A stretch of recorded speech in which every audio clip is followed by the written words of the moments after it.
എൻ്റെ പേര് സിൻഡോ എന്നാണ്. എൻ്റെ സ്ഥലം ചാലക്കുടിക്ക് അടുത്ത് വൈന്തല എന്ന് പറഞ്ഞൊരു ഗ്രാമമാണ്. ഞാനൊരു നേഴ്സാണ്. ഒരു 10-15 വർഷമായിട്ട് നഴ്സിംഗ് മേഖലയിൽ തന്നെ ജോലി ചെയ്തുകൊണ്ടിരിക്കുന്നു. അതോടൊപ്പം തന്നെ വേറെയും കുറച്ച് ബിസിനസ്സൊക്കെ ഉണ്ടായിരുന്നു നാട്ടിലായിരുന്ന സമയത്ത്. ഇപ്പം നാട്ടിലല്ല, ഇപ്പം വിദേശത്താണ്. ഞാനതിൻ്റെ സാക്ഷ്യം പറയാനായിട്ട് ഒത്തിരി സന്തോഷത്തോടു കൂടിയാണ് ഇന്ന് ഇവിടെ നിൽക്കുന്നത്. കൃപാസനം മാതാവിൻ്റെ ഒരു വലിയ കഴിവ് അല്ലെങ്കിൽ ഒരു വലിയ അത്ഭുതമെന്ന് പറഞ്ഞാൽ പോരാ, അതിലും മുകളിലേക്കുള്ള ഒരു കാര്യം എൻ്റെ ജീവിതത്തിൽ സംഭവിച്ചു. ശരിക്കും പറഞ്ഞിട്ടുണ്ടെങ്കിൽ ഞാനിവിടെ മുൻപ് 2019-ലും 20-ലൊക്കെ ആയിട്ട് പല പ്രാവശ്യം ഇവിടെ വന്നു പോയിട്ടുണ്ട്. എനിക്ക് നേഴ്സാണെന്നതിലുപരി എനിക്ക് വേറെ ഈ ട്രാവൽസിൻ്റെ ഒക്കെ ആയിട്ട് കുറച്ച് ബിസിനസ്സൊക്കെ ഉണ്ട്. അപ്പോൾ ആ സമയത്ത് വണ്ടിയുമായിട്ട് വരുമ്പോഴത്തേക്കും എൻ്റെ വീടിൻ്റെ അവിടെ നിന്നുള്ള കുറച്ച് ആൾക്കാരൊക്കെ അവിടെ കൊണ്ടുവന്ന് രാവിലെ മുതൽ വൈകുന്നേരം വരെ ഇവിടെ വന്ന് നിൽക്കാറുണ്ട്. ഞാൻ യൂഷ്വലി വരുന്ന പോലെ ഇവിടെ വന്നിരിക്കും, ഒരു കൊന്ത ചെല്ലും, അല്ലെങ്കിൽ ചിലപ്പോൾ കുർബാനയുടെ സമയമാണ് കുർബാനയിൽ കൂടും. അത് കഴിഞ്ഞ് പുറത്ത് പോയി സാധാരണ ഇരിക്കും. എനിക്ക് പ്രത്യേകിച്ച് വിശ്വാസങ്ങളോ അല്ലെങ്കിൽ കൃപാസന മാതാവിൻ്റെ മറ്റുള്ള അനുഗ്രഹങ്ങളെക്കുറിച്ചുള്ള സാക്ഷ്യങ്ങളോ അങ്ങനെ കേട്ടിരിക്കും. പക്ഷേ അതിലത്തേക്കൊന്നും ഞാനങ്ങ് അത്രയ്ക്ക് അങ്ങോട്ട് ഉറച്ച് വിശ്വസിക്കുകയോ അല്ലെങ്കിൽ അതിനെക്കുറിച്ച് വലിയ പ്രഘോഷിക്കുകയോ ചെയ്തിരുന്നില്ല. ഇത് എൻ്റെ ജീവിതത്തിലെ അനുഭവമായപ്പോഴാണ് എനിക്ക് ഇതെന്താണെന്നും എങ്ങനെയാണിത് സംഭവിക്കുന്നതെന്നൊക്കെ മനസ്സിലായി തുടങ്ങിയത്. അതുവരെ കേട്ടുകേൾവികൾ മാത്രമേ ഉണ്ടായിരുന്നുള്ളൂ. 2016-ലാണ് എൻ്റെ കല്യാണം കഴിഞ്ഞത്. 2019-ൽ എൻ്റെ ഭാര്യ വിദേശത്തേക്ക് പോയി. അതുവരെ ഞങ്ങൾ ഒരുമിച്ചായിരുന്നു. ഞങ്ങൾക്കൊരു മോളുണ്ടായിരുന്നു ആ സമയത്ത്. 2017-ൽ മോളുണ്ടായി. 2019-ൽ ഭാര്യ വിദേശത്തേക്ക് പോകുമ്പോഴത്തേക്കും മോൾക്ക് 2 വയസ്സ് കഷ്ടി. അങ്ങനെ പോയതിന് ശേഷം ഞങ്ങൾ തമ്മിൽ അഭിപ്രായ വ്യത്യാസങ്ങൾ വരാൻ തുടങ്ങി. ഒരു 2 മാസം കഴിഞ്ഞപ്പോഴത്തേക്ക് ഞാൻ പറഞ്ഞു, ഇനി അവിടെ നിന്നാൽ ശരിയാവില്ല, തിരിച്ചു പോരേന്ന് പറഞ്ഞു. പക്ഷേ ആൾ വരാൻ ഒരുക്കമല്ലായിരുന്നു. അങ്ങനെ പിന്നെ അഭിപ്രായ വ്യത്യാസങ്ങൾ വെറുപ്പിലേക്കും വാശിയിലേക്കും വൈരാഗ്യത്തിലേക്കും പോയി. കുഞ്ഞ് എൻ്റെ കൂടെ എൻ്റെ വീട്ടിലുണ്ട്, അമ്മയുടെ കൂടെ. അമ്മയും അപ്പച്ചനും വീട്ടിലുണ്ട്. അപ്പോൾ എന്നെ സപ്പോർട്ട് ചെയ്യാനായിട്ട് അമ്മ കുഞ്ഞിനെ നോക്കുമായിരുന്നു. ഞാനും ചെറിയൊരു ജോലിയൊക്കെ ആയിട്ട് മുന്നോട്ട് പോവുകയായിരുന്നു. ശേഷം ഇവൾ പോയതിന് ശേഷം ഉണ്ടായ മനംമാറ്റം എന്താണെന്ന് ഒരു പിടുത്തവും കിട്ടിയില്ല. പിന്നീട് അങ്ങനെ അങ്ങ് പോയി. 1 വർഷം കഴിഞ്ഞ് തിരിച്ചു വരാമെന്ന് പറഞ്ഞ ആൾ പിന്നെ വരില്ലെന്നായി. അപ്പോൾ ഇതേക്കുറിച്ച് ഇവരുടെ വീട്ടുകാരോട് സംസാരിച്ച് കഴിഞ്ഞപ്പോഴത്തേക്കും വീട്ടുകാരും അതേ ലെവലിലേക്കാണ് നിൽക്കണേ. അപ്പം പിന്നെ എൻ്റെ മുമ്പിൽ വേറെ വഴിയില്ല എന്നെനിക്ക് മനസ്സിലാക്കി കഴിഞ്ഞപ്പോഴത്തേക്കും പിന്നെ ഞാനും എൻ്റേതായ വാശികൾ ഞാനും കാണിച്ചു തുടങ്ങി. കൊച്ചിനെ കാണാൻ വേണ്ടി വിളിക്കുമ്പോഴൊന്നും ഞാൻ കാണിച്ചു കൊടുക്കാറില്ല. ഞാനെന്ന് പറഞ്ഞിരുന്നത്, കൊച്ചിനെ കൂടെ നിന്ന് നോക്കാൻ സാധിക്കാത്ത ഒരു അമ്മ കൊച്ചിൻ്റെ അടുത്തേക്ക് വിളിച്ചില്ലെങ്കിലും സംസാരിച്ചില്ലെങ്കിലും കുഴപ്പമില്ല എന്ന് ധിക്കാരത്തോടെ പറഞ്ഞ് അവൾ കൊച്ചിനെ കാണിപ്പിക്കില്ലായിരുന്നു. ഒരുപാട് വിഷമിപ്പിച്ചിട്ടുണ്ട് ആ സമയത്ത് അവളെ. അങ്ങനെ കുറേ കഴിഞ്ഞ് 2 വർഷം കഴിഞ്ഞ് പോയിട്ട് 1 വർഷം കഴിഞ്ഞപ്പോഴത്തേക്ക് അവൾ സർജറിക്ക് വേണ്ടി വന്നു. അന്നും ഞാൻ മൈൻഡ് ചെയ്തില്ല, തിരിഞ്ഞു നോക്കിയില്ല. കൊറോണയുടെ ഒക്കെ സമയത്തായിരുന്നു. മറ്റേ ഐസൊലേഷനിലിരിക്കാൻ വേണ്ടിയിട്ട് അവരുടെ റിലേറ്റീവിൻ്റെ വീട്ടിലൊക്കെ വല്ലതും പോയിരുന്നത്. വീട്ടിലോട്ട് വരണ്ട, വീട്ടിൽ കയറ്റിയില്ല. അതിനുശേഷം തിരിച്ചു പോയി. അന്ന് ആ സമയത്ത് വന്നപ്പോഴത്തേക്കും കുറച്ച് ദിവസം കഴിഞ്ഞ് വീട്ടിലേക്ക് വന്നുവെങ്കിലും വീട്ടിൽ വെച്ച് വേറെ കുറേ പ്രശ്നങ്ങളൊക്കെ ഉണ്ടായി. അന്നേരം ഇവരുടെ വീട്ടുകാർ കൂടുതലായിട്ട് ഈ പ്രശ്നത്തിൽ ഇടപെട്ടു. അത് വളരെ വേഴ്സ്റ്റായി. പ്രശ്നം വളരെയധികം മൂർച്ഛിച്ചു. കാരണം ഒത്തിരി ലെവലിലേക്ക്, അതായത് നമുക്ക് ഒരിക്കലും ക്ഷമിക്കാൻ പറ്റാത്ത രീതിയിൽ അല്ലെങ്കിൽ ഒരിക്കലും ആക്സെപ്റ്റ് ചെയ്യാൻ പറ്റാത്ത രീതിയിലുള്ള കാര്യങ്ങൾ നടന്നു. അങ്ങനെ കഴിയുമ്പോഴത്തേക്കും പിന്നെയും വാശിയും വൈരാഗ്യവും ദേഷ്യമൊക്കെ ആയിട്ട് മുന്നോട്ട് പോയി. കുറേ കഴിഞ്ഞ് 2 വർഷം കഴിഞ്ഞ് തിരിച്ചു വന്ന സമയത്ത് ഒരു 50 ദിവസത്തോളം ഇവൾ നാട്ടിലുണ്ടായിരുന്നെങ്കിലും കൊച്ചിനെ കാണാൻ വേണ്ടിയിട്ട് ഞാൻ അന്ന് പറഞ്ഞു, വീട്ടിലോട്ട് പോയോ എന്ന് പറഞ്ഞപ്പോഴത്തേക്കും വീട്ടിൽ വരാൻ ഒരുക്കമല്ലായിരുന്നു. അവൾ മനസ്സിലെ മുറിപ്പെട്ട് കാണണം, അതുകൊണ്ട് വീട്ടിലേക്ക് വരാൻ ഒരുക്കമല്ലായിരുന്നു. പക്ഷേ കൊച്ചിനെ കാണാൻ പോലും വരാൻ പറഞ്ഞില്ല. കൊച്ചിനെ പുറത്തേക്ക് എന്നോട് കൊണ്ടുചെല്ലാൻ പറഞ്ഞിട്ടുണ്ടായിരുന്നു. പക്ഷെ ഞാൻ സമ്മതിച്ചില്ല. വീട്ടിലോട്ട് വരാൻ പറഞ്ഞു. അത് വീട്ടിലോട്ട് വരുത്താൻ വേണ്ടിയുള്ളൊരു ഇതായിരുന്നു. പക്ഷെ അവളത് സമ്മതിച്ചില്ല. 50 ദിവസം ഉണ്ടായിരുന്നിട്ടും വീട്ടിൽ കൊച്ചിനെ പോലും കൊച്ചിൻ്റെ ബർത്ത്ഡേ കൂടി ആയിരുന്നു ആ ഒരു സമയത്ത്. അപ്പോൾ പോലും കൊച്ചിനെ കാണാൻ വരാതിരുന്നപ്പോഴത്തേക്കും എനിക്ക് പിന്നെയും വാശി എന്ന് പറഞ്ഞപ്പോൾ അങ്ങ് ഉച്ചത്തിലെത്തി. അതിനുശേഷം പിന്നീട് അവൾ വന്ന് 2 വർഷം കഴിഞ്ഞ് വന്നതിന് ശേഷം പിന്നെ പോയത് UK-ലേക്കായിരുന്നു. UK-ലേക്ക് പോയി കഴിഞ്ഞപ്പോഴത്തേക്കും പിന്നെയും വാശിയായി. അവർ UK-ലേക്ക് പോയതുകൊണ്ടല്ല എനിക്ക് വാശി. കൊച്ചിൻ്റെ വന്നിട്ട് 50 ദിവസത്തോളം നാട്ടിലുണ്ടായിരുന്നിട്ടും ഒന്ന് തിരിഞ്ഞു പോലും നോക്കാതെ അങ്ങോട്ട് കയറിപ്പോയതിനായിരുന്നു എനിക്ക് വാശി ഉണ്ടായിരുന്നത്. സ്വാഭാവികമായിട്ടും ഞാൻ പിന്നെയും അതുപോലെ തന്നെ തുടർന്നു. വീഡിയോ കോൾ വിളിച്ചാലൊന്നും കൊച്ചിനെ കാണിക്കാതെയും സംസാരിക്കാതെയും വീണ്ടും തുടർന്നുകൊണ്ടിരുന്നു. അങ്ങനെ 2022 ഒരു ലീവിന് വന്നപ്പോഴത്തേക്കും ഇവർ കൊണ്ടുപോയിട്ട് കൊച്ചിൻ്റെ കസ്റ്റഡി കിട്ടാൻ വേണ്ടിയിട്ട് കോടതിയിൽ കേസ് ഫയൽ ചെയ്തു. കോടതിയിലേക്ക് കേസ് എത്തുന്നത് കണ്ടു കഴിഞ്ഞപ്പോഴത്തേക്കും കൊച്ചെൻ്റെ കൈ വിട്ടു. അപ്പോൾ എല്ലാവരും എൻ്റെ അടുത്ത് പറഞ്ഞു, പെൺകുട്ടിയല്ലേ, നിനക്ക് കൊച്ചിൻ്റെ കസ്റ്റഡി കിട്ടില്ല, അത് അമ്മയ്ക്ക് തന്നെ കിട്ടുള്ളൂ എന്നെല്ലാവരും എന്നോട് പറഞ്ഞു. നമ്മുടെ റിലേറ്റീവ്സ് വരെ പറഞ്ഞു തുടങ്ങി. അപ്പോഴത്തേക്കും എനിക്ക് കൊച്ചിനെ വിട്ട് നിൽക്കുന്ന കാര്യം തീർച്ചയായിട്ടും എനിക്ക് പറ്റില്ലായിരുന്നു. കാരണം അന്നത്തെ സമയത്ത് എനിക്ക് പുറത്തോട്ട് പോകാനുള്ള US പോകാനുള്ള വിസ ഉണ്ടായിരുന്നിട്ടും കൊച്ചിനെ വിട്ട് നിൽക്കാൻ എനിക്ക് ഭയങ്കര മടിയായിരുന്നു. കൊച്ചിനെ വിട്ടും വരാൻ മടിയായിരുന്നു. ഇൻഫാക്ട് കൊച്ചിനെ ഇവർക്ക് സൗദിക്ക് പോകാൻ വേണ്ടിയിട്ട് US ഞാൻ തിരിച്ച് വരുമായിരുന്നു. അപ്പോൾ സൗദിക്ക് ഇവള് പോവുകയാണെങ്കിൽ കൊച്ചിൻ്റെ അടുത്ത് ഞാൻ നിന്നോളാം എന്ന് പറഞ്ഞിട്ട് തിരിച്ച് വരുമായിരുന്നു. കാരണം US പോകുമ്പോഴത്തേക്ക് എനിക്ക് ഒറ്റയ്ക്ക് പോകാൻ പറ്റുള്ളൂ, ഫാമിലി വിസ ആയിട്ട് അല്ലെങ്കിൽ കൊച്ചിനെ കൊണ്ടുപോകാൻ പറ്റില്ല. അതുകൊണ്ടാണ് തിരിച്ച് വന്ന് ഇവളെ പറഞ്ഞു വിട്ടത്. അവളുടെ ഒരു ആഗ്രഹം എന്ന് പറഞ്ഞപ്പോഴത്തേക്ക് ഇവള് പറഞ്ഞു വിട്ടെ. പിന്നീട് ഞാൻ അങ്ങോട്ട് നാട്ടിൽ തന്നെ ഇവിടെ കൊച്ചിൻ്റെ കൂടെ തന്നെ നിൽക്കുമായിരുന്നു. വിദേശത്തിട്ട് പോകാനുള്ള അവസരങ്ങൾ വന്നെങ്കിലും തനിയെ പോകേണ്ടി വരും, കൊച്ചിനെ കൊണ്ടുപോകാൻ പറ്റത്തില്ല എന്നുള്ള ഒറ്റ കാരണം കൊണ്ട് ഞാൻ നല്ല ഒഴിവാക്കുമായിരുന്നു. നാട്ടിൽ തന്നെ ഒരു ജോലിയും, ഞാൻ ആംബുലൻസിലെ ടെക്നീഷ്യനായിരുന്നു, നേഴ്സായിരുന്നു. അതുകൂടാതെ തന്നെ വേറെ കുറച്ച് വണ്ടികൾ, ട്രാവൽസിൻ്റെ ബിസിനസ്സൊക്കെ ആയിട്ട് നല്ല രീതിയിൽ തന്നെ മുന്നോട്ട് പോകുമായിരുന്നു. ഇനി കോടതിയിൽ കേസ് വന്നപ്പോഴാണ് എൻ്റെ സമനില തെറ്റുന്ന പോലെ എനിക്ക് തോന്നിയത്. പിന്നെ അങ്ങോട്ട് സംഭവിച്ചതൊക്കെ വളരെ സ്വാഭാവികമായിട്ടുണ്ടാകുന്ന പോലെയൊക്കെ തന്നെ, മദ്യപാനം, പിന്നെ മറ്റുള്ള പ്രശ്നങ്ങൾ. പക്ഷേ കൊച്ചിൻ്റെ മുമ്പിൽ മാത്രം ഞാൻ അടിയറവ് പറഞ്ഞിരുന്നു. അവളെന്ന് എന്നോട് പറയാമെന്ന്, പപ്പ കള്ളുപിടിക്കരുതെന്ന് പറയുമായിരുന്നു. അത് അമ്മ പറയിപ്പിക്കണമായിരുന്നു എൻ്റെ കള്ളോട് നിർത്താൻ വേണ്ടിയിട്ട്. പക്ഷേ എന്നിട്ട് കൂടി വൈകുന്നേരം രാത്രിയായി കഴിയുമ്പോഴത്തേക്കും നമ്മൾ ഒറ്റയ്ക്ക് ഇരിക്കുന്ന സമയം വരുമ്പോഴത്തേക്കും ചിന്തകളൊക്കെ ഒരുപാട് വന്ന് കൺട്രോൾ ചെയ്യാൻ പറ്റാത്ത അവസ്ഥയിലേക്ക് പോകുമായിരുന്നു. പിന്നീട് അങ്ങോട്ട് ഓരോ ദിവസങ്ങളും ഇങ്ങനെ ബുദ്ധിമുട്ടുകളും വിഷമങ്ങളും ആയിട്ട് മുന്നോട്ട് പോകുമായിരുന്നു. എനിക്കൊരു അനിയനും അനിയത്തിയുണ്ട്. അവരും പറയും, ചേട്ടാ എന്തെങ്ങനെ. എന്നിട്ട് എൻ്റെ കൗൺസിലിനൊക്കെ കൊണ്ടുപോയി, അവർക്കറിയാവുന്ന ഒരു അച്ഛൻ്റെ അടുത്ത് കൗൺസിലിങ്ങിന് വരെ കൊണ്ടുപോയി. അപ്പോൾ അച്ഛൻ പറഞ്ഞ കാര്യങ്ങളും ഞാൻ ചിന്തിക്കുന്ന കാര്യങ്ങളൊക്കെ ഏകദേശം സെയിം ആയിരുന്നു. കാരണം പലപ്പോഴും 2 വീലറിനൊക്കെ പോകുന്ന സമയത്ത് എതിരെ വണ്ടികൾ വരുമ്പോഴത്തേക്കും കൊണ്ട് കയറ്റിയാലോ എന്നൊക്കെ ആലോചിക്കും. പിന്നെ കൊച്ചിൻ്റെ മുഖം മനസ്സിൽ വരുമ്പോഴത്തേക്കും അതൊന്നൊക്കെ മാറി ചിന്തിക്കും. പിന്നെ അങ്ങനെയാണ് പോകുന്ന സമയത്താണ് അമ്മച്ചി കൃപാസന മാതാവിനെ കുറിച്ച് പറയണതും. അന്ന് എനിക്കറിയാം കൃപാസന മാതാവ് എന്താണെന്ന് എനിക്കറിയാം, ഞാൻ പറഞ്ഞല്ലോ, ഞാൻ വന്നിട്ടുണ്ട് ഇവിടെ. പക്ഷേ ഉടമ്പടി എടുക്കണമെന്നും പ്രാർത്ഥിക്കണം എന്നൊക്കെ പറഞ്ഞു കഴിഞ്ഞപ്പോഴത്തേക്കും അത് ഞാൻ പറഞ്ഞു, ഞാൻ മാതാവ് ഇപ്പോൾ അവിടെ ഉണ്ടല്ലോ, ഞങ്ങളുടെ സ്ഥലം എന്ന് പറഞ്ഞാൽ ചാലക്കുടിയാണ്, ഇത്തിരി ദൂരെയല്ലേ ഇവിടേക്ക്. അപ്പം മാതാവ് ഇപ്പോൾ അവിടെ ഉണ്ട്, മാതാവിനോട് പ്രാർത്ഥിക്കണമെങ്കിൽ നമുക്ക് അവിടെ നിന്നാലും പ്രാർത്ഥിക്കാം, ഇങ്ങോട്ട് തന്നെ വരണമെന്നില്ല എന്ന് പറഞ്ഞു. അന്ന് പറഞ്ഞ് ഞാൻ വന്നില്ല. എന്നിട്ട് അമ്മച്ചി ഞാനറിയാതെ വന്ന് ഉടമ്പടിയൊക്കെ എടുത്ത് പ്രാർത്ഥിച്ചു. അതിൻ്റെ പത്രം കൊണ്ടുവരുമായിരുന്നു. പത്രങ്ങൾ ഞാൻ വായിക്കാൻ തുടങ്ങി. എന്നിട്ട് ഞാൻ ജോലി ചെയ്യുന്നിടത്ത് കൊണ്ടുപോകാനായിട്ട് അവിടെ കൊണ്ടുപോയി കൊടുക്കാൻ നോക്കും. പിന്നെ കാരുണ്യപ്രവൃത്തി എന്ന് പറയാനായിട്ട് ഞാൻ നഴ്സായിരുന്നത് കൊണ്ട് ഞങ്ങളുടെ വീടിൻ്റെ അടുത്ത് ഒരു പാലിയേറ്റീവ് സെൻ്റർ ഉണ്ട്. എൻ്റെ ചെറുപ്പം മുതൽ അറിയാവുന്നൊരു സിസ്റ്റർ നടത്തുന്നതാണ്. അപ്പം ഞാൻ ഒഴിവുള്ള ദിവസങ്ങളിൽ അവരുടെ കൂടെ പോയിട്ട് അവർ ശുശ്രൂഷിക്കുന്ന രോഗികൾക്ക് വേണ്ടിയിട്ട് ഞാനും അവരുടെ കൂടെ ചെയ്യുമായിരുന്നു.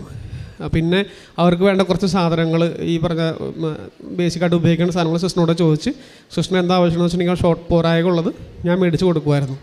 അതൊക്കെ വെറും ചെറിയ കാര്യങ്ങളാണ്. പക്ഷേ എനിക്ക് കിട്ടിയ അനുഗ്രഹം വെച്ച് നോക്കുമ്പോഴത്തേക്ക് ഇതൊക്കെ വെറും ചെറിയ കാര്യങ്ങളാണ്. അതിനുശേഷം ഈ കോടതിയിലെ കേസുമായിട്ട് മുന്നോട്ട് പോയി. 2023 ഒരു ജനുവരി ആയി കഴിഞ്ഞപ്പോഴത്തേക്കും, ഈ കേസ് കൊടുത്ത് 2 മാസം കഴിഞ്ഞപ്പോഴത്തേക്കും എനിക്ക് ന്യൂസിലൻഡിന് പോകാനായിട്ടൊരു അവസരം കിട്ടി. എൻ്റെ ബ്രദർ അനിയൻ അവിടെയായിരുന്നു, അനിയൻ ഫാമിലിയായിട്ട് അവിടെ തന്നെയായിരുന്നു. അപ്പോൾ അങ്ങോട്ടേക്ക് ഒരു അവസരം കിട്ടി കഴിഞ്ഞപ്പോഴത്തേക്ക് ഞാൻ പറഞ്ഞു, ഞാൻ വരുന്നില്ല, എന്തായാലും കൊച്ചിനെയും കൊണ്ട് വരാൻ പറ്റുമെങ്കിൽ മാത്രമേ വരുള്ളൂ. അപ്പോൾ അവൻ പറഞ്ഞു, ചേട്ടാ കൊച്ചിനെ കൊണ്ടുവരാൻ പറ്റും, ഞങ്ങളിവിടെ ഉണ്ടല്ലോ, ഞങ്ങളെ സപ്പോർട്ട് ചെയ്യാം, ഞാൻ ചേട്ടൻ ട്രൈ ചെയ്യുമെന്ന് പറഞ്ഞു. അങ്ങനെ ട്രൈ ചെയ്തു. അത് ഡേറ്റൊക്കെ കഴിഞ്ഞു പോയായിരുന്നു. എന്നിട്ട് വീണ്ടും അവൻ ആരെയൊക്കെയോ വിളിച്ച് എൻ്റെ CV അയച്ചു കൊടുത്ത് അവർ CV സെലക്ട് ചെയ്ത് കാര്യങ്ങൾ പ്രോസസ്സെല്ലാം ചെയ്ത് എനിക്ക് വിസ കിട്ടി. എനിക്ക് അപ്പോഴും വലിയ ഇതൊന്നും ഉണ്ടായിരുന്നില്ല. വിസ കിട്ടി, ക്വാളിഫിക്കേഷൻ അതിലുണ്ടായിരുന്നത് കൊണ്ട് ആർക്കും കിട്ടുന്നത് പോലെ എനിക്കും കിട്ടി. പക്ഷേ എന്നെ സംബന്ധിച്ചിടത്തോളം കൊച്ചിനെ കൊണ്ടുപോകാതെ ഞാൻ തനിയെ പോകില്ല. അത് എത്ര പൈസ കൊടുത്തായാലും, പൈസ നഷ്ടപ്പെട്ടാലും വേണ്ടില്ല, കൊച്ചിനെ കൊണ്ടുപോകാതെ ഞാൻ പോകില്ല എന്നായിരുന്നു. പിന്നീട് ഞാൻ അറിഞ്ഞത്, പിന്നീടാണ് ഈ ന്യൂസിലാൻഡ് എന്ന് പറഞ്ഞ കണ്ടതിനെ കുറിച്ച് കൂടുതൽ അറിയാൻ തുടങ്ങിയത്. അപ്പോൾ ഞാൻ മനസ്സിലാക്കിയെടുത്തോളം ഇമിഗ്രേഷൻ ഇത്രയും ടൈറ്റായിട്ടുള്ള ഓരോ ചെറിയൊരു പേപ്പർ പോലും ഭയങ്കരമായിട്ട് വെരിഫൈ ചെയ്തിട്ടാണ് അവർ ഓരോ പ്രോസസ്സിങ്ങും മുന്നോട്ട് കൊണ്ടുപോകുള്ളൂ. അപ്പോൾ അന്ന് ഇവിടെ ഇവരുടെ അടുത്ത്, അതായത് കൊച്ചിൻ്റെ മമ്മീൻ്റെ അടുത്ത്, അല്ല എൻ്റെ ഭാര്യയുടെ അടുത്തോ അല്ലെങ്കിൽ അവരുടെ വീട്ടുകാരുടെ അടുത്തോ പറയാതെ കൊച്ചിനെ കൊണ്ടുപോകുക എന്നുള്ളത് എഗെയിൻസ്റ്റാണ്. അത് സമ്മതിക്കില്ല, ഒരു കാരണവശാലും ഇമിഗ്രേഷൻ അലോ ചെയ്യില്ല. ഒരു കൊച്ചിൻ്റെ ഗാർഡിയൻസിൻ്റെ, അതായത് അപ്പച്ചനും അമ്മച്ചിയും ജീവിച്ചിരിക്കുന്നിടത്തോളം കാലം ഇവർ 2 പേരുടെയും സമ്മതത്തോടെ മാത്രമേ വിദേശത്തേക്ക് കൊണ്ടുപോകാൻ പറ്റുള്ളൂ. ഓൾമോസ്റ്റ് എല്ലാ കൺട്രിയിലും അങ്ങനെയാണ്. പക്ഷേ ന്യൂസിലൻഡ് ഭയങ്കര സ്ട്രിക്റ്റ് ആയിരുന്നു.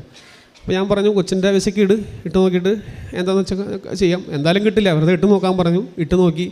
അപ്പോൾ അവിടെ നിന്ന് ക്വസ്റ്റ്യൻ വന്നു, കൊച്ചിൻ്റെ അമ്മ എവിടെയാണ്, എൻ്റെ അമ്മേനെ കുറിച്ച് ഒന്നും പറഞ്ഞിട്ടില്ലല്ലോ എന്ന് പറഞ്ഞിട്ട് ക്വസ്റ്റ്യൻ വന്നു. അപ്പോഴേ ഞാൻ ഉറപ്പിച്ചു കിട്ടില്ല, പോയി. അത് കഴിഞ്ഞ് ഞാനപ്പം എനിക്കപ്പോൾ ഭയങ്കര വിഷമമായിരുന്നു, കയ്യിലുള്ള പൈസയും പോയി വെറുതെ. അപ്പോൾ ഞാൻ എൻ്റെ അനിയനൊക്കെ ഒരുപാട് വഴക്ക് പറഞ്ഞു, അനിയനെ അമ്മനൊക്കെ ഒരുപാട് വഴക്ക് പറഞ്ഞു. നിൻ്റെയൊക്കെ നിർബന്ധത്തിന് വഴങ്ങിയിട്ടില്ല ഞാൻ ഈ പരിപാടിയൊക്കെ ചെയ്തത്, ഇത് കിട്ടില്ല എന്ന് ഞാൻ പറഞ്ഞതല്ലേ എന്ന് പറഞ്ഞ്. അപ്പോഴും എനിക്ക് വിശ്വാസമില്ല ഇത് പറഞ്ഞ്. എന്നിട്ട് അവൻ പറഞ്ഞ് അവൻ്റെ നിർബന്ധത്തിന് അവൻ തന്നെ ഒരു ലെറ്റർ ഉണ്ടാക്കിയിട്ട് ഇതുപോലെ അമ്മ പുറത്താണ്, അമ്മ വിദേശത്താണ്, അമ്മ കുറച്ച് കാലം കഴിയുമ്പോഴത്തേക്കും കൂടെ വരും, ഇപ്പോൾ തൽക്കാലത്തേക്ക് ഞാനും കൊച്ചും മാത്രമേ വരുന്നുള്ളൂ എന്ന് പറഞ്ഞ് അവൻ തന്നെ ഒരു ലെറ്ററൊക്കെ ഉണ്ടാക്കി അയച്ചു കൊടുത്ത്. ഒരു 10-15 ദിവസം കഴിഞ്ഞില്ല, ഞാൻ വെറുതെ മെയിൽ ചെക്ക് ചെയ്യുമ്പോഴത്തേക്കും കൊച്ചിൻ്റെ വിസ വന്നിരിക്കുകയാണ്. എനിക്ക് ആ സമയത്ത് ഞാൻ തരിച്ചു പോയി. അതായത് ആ സമയത്തുണ്ടായ ഫീലിംഗ് എന്താണെന്നുള്ളത് എനിക്കിപ്പോൾ അത് വാക്കുകൊണ്ട് പറയാൻ പറ്റില്ല. അതൊരിക്കലും പോസിബിൾ അല്ലാത്ത കാര്യമായിരുന്നു, ഒരിക്കലും പോസിബിൾ അല്ലാത്തൊരു കാര്യമായിരുന്നു അത്. അതുകൊണ്ട് തന്നെ ഞാൻ അപ്പം തന്നെ ഞാൻ വീട്ടിലുണ്ടായിരുന്നു, ഡ്യൂട്ടി ഉണ്ടായിരുന്നില്ല, വീട്ടിലുണ്ടായിരുന്നു. അപ്പം തന്നെ ഞാൻ അമ്മയുടെ അടുത്ത് പറഞ്ഞു, അമ്മ ഞങ്ങൾക്ക് ഒരു ബസ്സിലേക്ക് പോകണമെന്ന് പറഞ്ഞ് അടുത്ത ബസ്സും പിടിച്ച് നേരം കൊണ്ട് വന്നു. വെറുതെ ഒന്നിനും വേണ്ടിയിട്ടല്ല, വെറുതെ വന്ന് ഇവിടെ കുറച്ച് നേരം ഇരുന്ന് ആ മാതാവിൻ്റെ മുഖത്ത് നോക്കി കുറച്ച് നേരം ഇരുന്ന് കരഞ്ഞു, ഒരുപാട് സന്തോഷമായി. അങ്ങനെ തിരിച്ചു പോയി, ബാക്കിയുള്ള പോകാനുള്ള കാര്യങ്ങളൊക്കെ ചെയ്തു. അപ്പോൾ ഇതെല്ലാം ഭയങ്കരമായിട്ട് സീക്രട്ടായിട്ട് വെച്ചിരുന്നു. ഒരാൾ അറിയിക്കാതെ വീട്ടിൽ ഞാനോ അമ്മയോ മാത്രമേ അറിയുന്നുള്ളൂ. ഞങ്ങളുടെ റിലേറ്റീവ്സ്, അടുത്തുള്ള ബന്ധുക്കാരോ ആരും ഒന്നും അറിയിച്ചില്ല. ലാസ്റ്റ് പോകുന്നത് ഏപ്രിൽ 18-ാം തീയതി കഴിയുമ്പോഴത്തേക്ക് അതിൻ്റെ 2 ദിവസം മുൻപ് മാത്രം വളരെ വേണ്ടപ്പെട്ട 2-3 പേരോട് മാത്രം പറഞ്ഞു, ആരോടും പറഞ്ഞില്ല. കാരണം അറിയിച്ചു കഴിഞ്ഞിട്ടുണ്ടെങ്കിൽ സ്വാഭാവികമായിട്ടും കോടതിയിൽ കേസുണ്ട്, അപ്പം പോകാനായിട്ട് പറ്റത്തില്ല എന്നുള്ള കാര്യം ഉറപ്പാണ്. സാക്ഷ്യം പറയാനായിട്ട് ഇവിടെ വന്നപ്പം പറഞ്ഞു, അത് ഞാൻ പോകുന്നതിന് മുമ്പ് കൊച്ചിനെയും കൊണ്ട് വീണ്ടും ഒരു പ്രാവശ്യം ഇവിടെ വന്നിട്ട് പോയി. അപ്പോൾ സാക്ഷ്യം പറയാനായിട്ട് ഞാൻ ആരോടൊന്നും ചോദിച്ചില്ല. എനിക്ക് തോന്നി, മനസ്സിൽ തോന്നി, ഇത് ഇനി സാക്ഷിയൊക്കെ പറഞ്ഞു കഴിയുമ്പോഴത്തേക്കും എന്തെങ്കിലും കാരണവശാൽ ഇത് പുറത്ത് അറിഞ്ഞു കഴിഞ്ഞിട്ടുണ്ടെങ്കിൽ ചിലപ്പോൾ അത് പോക്ക് തടസ്സമാവും. അതുകൊണ്ട് അടുത്ത വരവിലാവട്ടെ എന്ന് വിചാരിച്ചിട്ട് ഞങ്ങൾ ചെന്ന് അവിടെ ഞാനും കൊച്ചും കൂടെ ട്രാവൽ ചെയ്തു. അതിൻ്റെ അടുത്ത് നിന്നു എല്ലാ കാര്യങ്ങളും വളരെ ഈസി ആയിട്ട് താമസം, കൊച്ചിൻ്റെ അഡ്മിഷൻ, എൻ്റെ ജോലി എല്ലാം വളരെ ഈസി ആയിട്ട് നടന്നു. അപ്പോൾ ഞാൻ പോയ സമയത്ത് ഇവിടുന്ന് തേനും ഉപ്പും കൊണ്ടുപോയായിരുന്നു, പിന്നെ തിരികളും ഓരോ തിരിയും കൊണ്ടുപോയായിരുന്നു. പ്രാർത്ഥനകൾ നടക്കുന്നുണ്ടായിരുന്നു. പിന്നെ കൊച്ചിന് അസുഖം വന്ന സമയത്ത് ഒരു സമയത്ത് കൊച്ചിന് ചുമ വന്നിട്ട് മാറുന്നേ ഇല്ല. അവിടുത്തെ കാലാവസ്ഥ മാറിയതുകൊണ്ടായിരിക്കണം ഒരാഴ്ചത്തോളം കൊച്ചു സ്കൂളിൽ പോകാതിരുന്നു. എന്നിട്ട് ഡോക്ടറെ കൊണ്ട് കാണിച്ച് ആൻറ്റിബയോട്ടിക് കൊടുത്തുവെങ്കിലും ആ ഉപ്പ് കൊടുത്തു, പിന്നെ ഉണ്ടായിരുന്ന തേനും നാക്കിൽ തൊട്ട് കൊടുക്കുമായിരുന്നു. അത് കഴിഞ്ഞ് പിന്നെ ചുമ ഇതുവരെ വന്നിട്ടില്ല. അന്ന് വന്നതാണ്, അതായത് കഴിഞ്ഞ കൊല്ലം ഏപ്രിൽ വന്നത്. പിന്നെ ചുമ വന്നിട്ടില്ല, ഇതുവരെയും വേറെ പ്രശ്നമൊന്നും ഉണ്ടായിട്ടില്ല. പിന്നെ ഇതുപോലെ ഇതേ സമയത്ത് തന്നെ എൻ്റെ കാനഡയിലുള്ള അനിയത്തി പ്രഗ്നൻ്റ് ആയിരുന്നു. അവൾക്ക് 2ാമത്തെ പ്രഗ്നൻസിയാണ്. ഷുഗർ കൂടിയിട്ട് ഭയങ്കരമായിട്ട് പ്രശ്നമായിരുന്നു, അത് ഭയങ്കര പേടിയായിരുന്നു. അപ്പോൾ അമ്മച്ചി അവിടെ അവളെ ശുശ്രൂഷിക്കാൻ വേണ്ടി അങ്ങോട്ട് പോയ സമയത്ത് ഇതുപോലെ ഉപ്പും തേനും കൊണ്ടുപോയി അവൾക്കതിൽ കൊടുത്തു. അവളുടെ ഷുഗറും എല്ലാം നോർമലായി. ഇപ്പോൾ അവൾക്കൊരു മോനുണ്ട്. മോനിപ്പം കഴിഞ്ഞ ജൂലൈയിലാണ് മോൻ ജനിച്ച, ഒരു പ്രശ്നമില്ല, എല്ലാം നോർമലായി, അവരും ഹാപ്പി ആയിട്ടിരിക്കുന്നു. അതുപോലെ തന്നെ ഞങ്ങൾ ചെന്നതിന് ശേഷം അനിയനും ഭാര്യയും ഞങ്ങൾ ചെല്ലുമ്പോൾ 3 മാസം പ്രഗ്നൻ്റ് ആയിരുന്നു. അവരെ നോക്കാനും ശുശ്രൂഷിക്കാനും സാധാരണ അമ്മ പെങ്ങളുടെ അടുത്തേക്ക് പോയ കാരണം കൊണ്ട് വേറെ ആരും ഉണ്ടായിരുന്നില്ല, ഞങ്ങൾ തന്നെ ഉണ്ടായിരുന്നുള്ളൂ.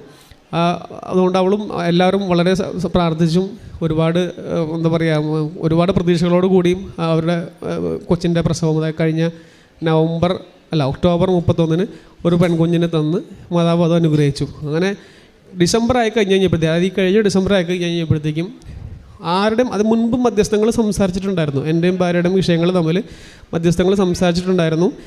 ഒരു 5-6 പ്രാവശ്യം സംസാരിച്ചിട്ടുണ്ട്. പക്ഷെ അതൊന്നും ശരിയായിട്ടില്ലായിരുന്നു. ഒന്നും നീണ്ടുപോകില്ലായിരുന്നു. 1 മാസത്തേക്ക് ചിലപ്പോൾ സംസാരിക്കും, അത് കഴിഞ്ഞ് പിന്നെ വീണ്ടും പഴയപടിയാവുമായിരുന്നു. കഴിഞ്ഞ ഡിസംബറിൽ വൈഫ് വിളിക്കുകയും സംസാരിക്കുകയും ചെയ്തപ്പോൾ ഞാൻ വിചാരിച്ചു ഒരുമിച്ച് ജീവിക്കാൻ ആഗ്രഹമുണ്ട്, ഇനി ഒരുമിച്ച് ജീവിക്കാമെന്ന് പറഞ്ഞു കഴിഞ്ഞപ്പോഴത്തേക്കും ഞാനത് വിശ്വസിച്ചില്ല. കാരണം ഞാൻ പറഞ്ഞു, നിൻ്റേത് അടുത്ത നമ്പറല്ലേ, ഇതും പറഞ്ഞ് നാട്ടിലേക്ക് വിളിച്ചു വരുത്തി അടുത്ത കേസ് കൊടുത്ത് തന്നെ ട്രാപ്പ് ചെയ്യാനുള്ളൊരു അടുത്ത തന്ത്രമായിരിക്കും എന്ന് ഞാൻ പറഞ്ഞു. ഞാൻ ആദ്യം ഒന്നും റെസ്പോണ്ട് ചെയ്തില്ല, അല്ലെങ്കിൽ ഞാൻ അവഗണിച്ചു.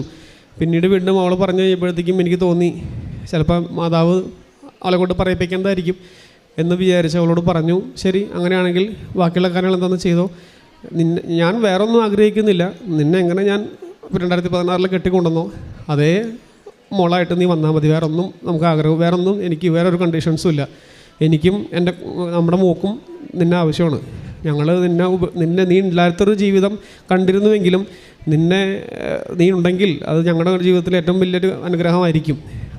നമ്മുടെ 3 പേരുടെ ജീവിതം പൂർണ്ണമാണെങ്കിൽ 3 പേരും ഒരുമിച്ച് തന്നെ ജീവിക്കണം. അത് ഇത്ര നാളും പല തെറ്റിദ്ധാരണകൾ കൊണ്ട് ഇല്ലാതിരുന്നെങ്കിൽ ഇപ്പോൾ നിനക്കത് തോന്നിയെങ്കിൽ ഇനി അങ്ങോട്ടാവാം എന്ന് പറഞ്ഞ് കഴിഞ്ഞ മാസം ജനുവരി മാസം ഞാനും കൊച്ചും അവിടെ നിന്ന് വന്നു. എൻ്റെ ഭാര്യ UK നിന്ന് വന്നു. കേസൊക്കെ പിൻവലിച്ചു. ഒന്നും ഞാൻ അത് പറഞ്ഞതിൻ്റെ പുറത്തിൽ മാത്രം കേസൊക്കെ പിൻവലിച്ചു. വേറെ കേസുകളൊക്കെ അവസാനിച്ചു. വേറെ ബുദ്ധിമുട്ടൊന്നുമില്ല. ഇപ്പം എൻ്റെ കൂടെ വീട്ടിൽ വന്നിട്ട് ഇപ്പം കഴിഞ്ഞ 26-ാം തീയതി അവൾ വന്നു. 28-ാം തീയതി കേസ് പിൻവലിച്ചു. അന്ന് തന്നെ വീട്ടിലേക്ക് വന്നു. സുഖമായിട്ടും സന്തോഷമായിട്ടും മനസ്സമാധാനപരമായിട്ടും ജീവിക്കുന്നു. വൈഫും കൊച്ചും കൂടെ വന്നിട്ടുണ്ട്, അമ്മയും വന്നിട്ടുണ്ട്. ഒത്തിരി സന്തോഷം. ഒത്തിരി പോകുന്നതിന് മുമ്പ് അപ്പോൾ എന്തായാലും വന്ന് ഞങ്ങൾക്ക് അടുത്ത ഈ 2-3 ദിവസത്തിനുള്ളിൽ തിരിച്ചു പോകും. തിരിച്ചു പോകുന്നതിന് മുമ്പ് സാക്ഷ്യം പറയണം എന്ന് ആഗ്രഹമുണ്ടായിരുന്നു. അപ്പോൾ അമ്മച്ചി ഇടയ്ക്കിടയ്ക്ക് വന്നതിന് ശേഷം ചോദിച്ചാൽ വന്നിട്ട് ഇപ്പോൾ 3 ആഴ്ചയായി. വന്നിട്ട് അമ്മച്ചി ഇടയ്ക്കിടയ്ക്ക് ചോദിക്കും, കാര്യങ്ങളൊക്കെ നടന്നു കഴിഞ്ഞപ്പോൾ ഇനി മാതാവിനെ വേണ്ടല്ലേ, സാക്ഷ്യം പറയാന്നവരുടെ നീ പറഞ്ഞോ എന്ന് ചോദിക്കും. അപ്പോൾ ഞാൻ അപ്പോഴും ആലോചിക്കും, അപ്പോഴൊക്കെ മനസ്സിൽ കൂത്തായിരുന്നു, അയ്യോ എല്ലാ കാര്യങ്ങൾക്കും വേണ്ടി ഓടും. പിന്നെ എനിക്കൊരു സർജറി ഒക്കെ ഉണ്ടായിരുന്നു. ആ സർജറിയൊക്കെ വളരെ ഡീസൻ്റായിട്ട് നടന്നു. ഒന്നും ടെൻഷൻ അടിക്കേണ്ടി വന്നില്ല. അപ്പോൾ ഇതെല്ലാം കഴിഞ്ഞ് കഴിഞ്ഞപ്പോഴത്തേക്കും അമ്മച്ചി പറഞ്ഞു കഴിഞ്ഞപ്പോഴത്തേക്കും ഇന്നലെ വീണ്ടും പറഞ്ഞു, എടാ അത് പോയില്ലെങ്കിൽ അത് ശരിയാവില്ല കേട്ടോ എന്ന് പറഞ്ഞപ്പോൾ ശരി എന്നാൽ ഞാൻ വേറെ എന്ത് പരിപാടി ഉണ്ടെങ്കിലും അത് മതി എന്ന് പറഞ്ഞ് ഇന്ന് രാവിലെ തന്നെ ഞാൻ അമ്മച്ചേനെയും കൂട്ടിങ്ങ് പോരുമായിരുന്നു.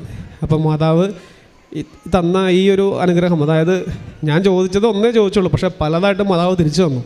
അതാണ് ഏറ്റവും വലിയ ഒരു അനുഗ്രഹം എന്ന് പറഞ്ഞിട്ടുണ്ടെങ്കിൽ. അപ്പോൾ ഇതിനകത്ത് ഏറ്റവും അകമഴിഞ്ഞ രീതിയിൽ നന്ദി പറയുന്നതോടൊപ്പം തന്നെ തുടർന്നുള്ള ഞങ്ങളുടെ ജീവിതത്തിൽ മാതാവിൻ്റെ അനുഗ്രഹം ഉണ്ടാവണമെന്നും മാതാവിൻ്റെ കൂടെ തന്നെ നടക്കണമെന്നും ആഗ്രഹിക്കുന്നു. നന്ദി, നമസ്കാരം. യോഹന്നാൻ്റെ വിശുദ്ധ സുവിശേഷം 15-ാം അധ്യായത്തിൽ താൻ സാക്ഷാൽ മുന്തിരിച്ചെടിയാണെന്നും തൻ്റെ പിതാവ് കൃഷിക്കാരനാണെന്നും തൻ്റെ ശാഖകളിൽ ഫലം തരുന്നതിനെ കൂടുതൽ കായ്ക്കുവാനായി വെട്ടിയൊരുക്കുന്നു എന്നും തിരുവചനം നമ്മോട് പറയുന്നുണ്ട്. കൂടുതൽ കായ്ക്കുവാനായി വെട്ടിയൊരുക്കുന്ന ദൈവത്തിൻ്റെ കരുതലുള്ള സ്നേഹമാണ് ഓരോ മക്കളുടെയും അനുഭവ സാക്ഷ്യങ്ങളിൽ.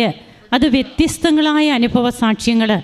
നാം ഇന്ന് ഇവിടെ രണ്ടാമത്തെ ഈ അനുഭവ സാക്ഷ്യം പങ്കുവയ്ക്കുമ്പോൾ കുടുംബജീവിതം തന്നെയാണ്. കുടുംബജീവിതത്തിൽ തകർന്ന കുടുംബജീവിതം എങ്ങനെ അത് ഒരുമിക്കുന്നു, അതിനിടയിൽ വേദനകൾ, വിഷമങ്ങൾ ഇതൊന്നുമില്ല എന്നല്ല, ഒത്തിരിയേറെ പ്രതിസന്ധികളൊക്കെ വരുന്നുണ്ട്. എന്നാൽ ആ പ്രതിസന്ധികളെയൊക്കെ എങ്ങനെയാണ് ദൈവത്തോട് ചേർന്ന് നിൽക്കുന്നപ്പോൾ അതിനെയൊക്കെ തരണം ചെയ്യാൻ കഴിഞ്ഞത് ഈ മകനും ഒരു പാലിയേറ്റീവ് സെൻറ്ററിലൊക്കെ പോയി അവരെ ശുശ്രൂഷിക്കുന്നതും അങ്ങനെ പ്രേക്ഷിത പ്രവർത്തനമായിട്ട് കൃപാസന പത്രം താൻ പോകുന്ന സ്ഥലങ്ങളിലൊക്കെ കൃപാസന പത്രം കൊടുക്കുവാനുള്ള ഒരു മനസ്സ്, തീഷ്ണത, അങ്ങനെ തൻ്റെ മമ്മിയാണ് ഉടമ്പടി എടുത്തത്. അപ്പോഴും മമ്മിയോടൊപ്പം തന്നെ എല്ലാ കാര്യങ്ങളും ചെയ്യുവാനായിട്ട് സന്നദ്ധനാകുന്നു. കുടുംബജീവിതം തകർന്നു പോയി മദ്യപാനം മാത്രമാകുന്ന ഒരവസ്ഥയിൽ നിന്ന് പിന്നീട് എങ്ങനെയാണ് തൻ്റെ ജീവിതത്തെ ഈശോ അമ്മയുടെ മധ്യസ്ഥതയിലൂടെ ഈശോ ചേർത്ത് നിർത്തിയത്. ഇന്ന് കുടുംബം ഒന്നിച്ചു. ഏതാനും അതായത് ഇപ്പോൾ 1 മാസമാകുന്നേയുള്ളൂ. വൈഫും ഹസ്ബൻഡും കുഞ്ഞും ഒരുമിച്ചാണ് ഇവർ ഇന്നിവിടെ വന്നിരിക്കുന്നത്. വന്ന് നന്ദി പറയുവാൻ പരിശുദ്ധ അമ്മയുടെ മധ്യസ്ഥതയിലൂടെ മാത്രമാണ് തങ്ങൾക്കിത് ലഭിച്ചത് എന്നുള്ള ആ ഒരു ബോധ്യത്തിൽ ഇവിടെ വന്ന് ഈ സാക്ഷ്യത്തിലൂടെ ഈശോയെ മഹത്വപ്പെടുത്തുവാനാണ് ഈ മക്കൾ ഇവിടെ ഇന്ന് വന്നത്. അങ്ങനെ ജീവിതത്തിൻ്റെ വരണ്ട അവസ്ഥകളിൽ എങ്ങനെയാണ് ഉടമ്പടി നമ്മെ ഫലമണിയിക്കുന്നത്, നമുക്കെങ്ങനെ തളിർ ചൂടി നിൽക്കുവാനായിട്ട് ഉടമ്പടി നമ്മെ എങ്ങനെ സഹായിക്കുന്നു, ഉണങ്ങി വരണ്ട അവസ്ഥകളിൽ തൻ്റെ അരൂപിയെ അയച്ച് ദൈവം എങ്ങനെയാണ് ആ വരണ്ടുണങ്ങിയ അവസ്ഥയിലുള്ള നമ്മുടെ ജീവിതത്തെ ദൈവം നനച്ചു പിടിപ്പിക്കുന്നത്, അതാണ് നമുക്ക് മനസ്സിലാവുക. ഉടമ്പടി എന്നുള്ളത് ഒരു അവകാശവും അനുഗ്രഹവുമാണ്. നാം വിശ്വസ്തരും സത്യസന്ധരുമാകണം. അതുമാത്രമാണ് ദൈവം ആഗ്രഹിക്കുന്നത്. നമുക്ക് നമ്മുടെ ചിന്തകൾ, നമുക്ക് തോന്നുന്നത് അതല്ല, ആ ജീവിതമല്ല ഉടമ്പടി ജീവിതം. ഉടമ്പടി ജീവിതം നമ്മിൽ നിന്ന് ആവശ്യപ്പെടുന്നത് വിശ്വസ്തതയും സത്യസന്ധതയും ആത്മാർത്ഥതയുമാണ് എന്ന് നമുക്ക് കൂടെ ഓർക്കാം. അങ്ങനെ ഈ കുടുംബത്തിന് ദൈവം നൽകിയ എല്ലാ കൃപകൾക്കും നമുക്ക് കരങ്ങളടിച്ച് ഈശോയ്ക്കും അമ്മയ്ക്കും നന്ദി പറയാം.